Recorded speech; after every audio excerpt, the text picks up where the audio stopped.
Ընտրական իրավունքի գաղտնիության խախտման երկու դեպք, երբ քաղաքացին հրապարակայնորեն ցույց է տվել այն քվեաթերթիկը, որը ընտրում է, դուք գիտեք, դա քրեական օրենսգրքով նախատեսված հանցավոր արարք է, անգամ իր ընտրության իրավունքը քաղաքացին իրավունք չունի հրապարակել տեղամասային կենտրոնում, դա որակվում է որպես քարոզչություն։ Ունեցել ենք եւս մեկ դեպք, որը ցույց չի տվել, բայց հրապարակել է, թե որ քաղաքական ուժին է ցանկանում իր քվեն տա, ունեցել ենք իրավիճակ, որ քաղաքացին քվեաթերթիկները վերցնելուց հետո հրապարակային դրանք պատռել է, հեռացել է, հետո վերադարձել է տեղամասային կենտրոն, կրկին ցանկություն է հայտնել այնուամենայնիվ իր ընտրական իրավունքը իրականացնել։ Ունեցել ենք դեպքեր, երբ ընտրությունների մասնակցող թեկնածուն նաև վստահված անձ է եղել, արձանագրում ենք կատարել ու հեռացվել։ Քաղաքացիական պայմանագրի ուժի անվանական ավականուն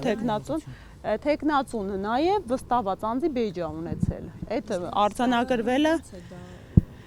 այս պահի դրությամբ հրապարակում ենք, արձանագրում ենք անում, այնուհետև ԿՀ-ն կարծում եմ մեր արձանագրումների հիման վրա ամփոփիչ արձագանք է տալու։ Բայց ինչ պետք է աներ ԿՀ-ն։ Քանի որ խնդիրը լուծվել է, տեսեք, դիտորդը արձանագրել է փաստը, մենք կենտրոնական ընտրական հանձնաժողովի հետ կապ չենք հաստատել, որովհետև տեղամասային հանձնաժողովի միջոցով խնդիրը լուծել ենք։ Մենք կապ ենք հաստատում, եթե տեղամասային ընտրական հանձնաժողովը չի համագործակցում ու հրաժարվում է լուծել։ Այս պահի իմ հարցը տգին Մելոյան մասին էր, թե մինչև այս ինչ պետք է աներ ԿՀ-ն։ Տեսեք, դա խնդրահարույց, քանի որ իրենց մոտ է գեներացվում բեյջերը, կարծում եմ հնարավոր է տեխնիկական խոտանա, որովհետև պետքա նույնականացվեր անձը, հա, չէր կարող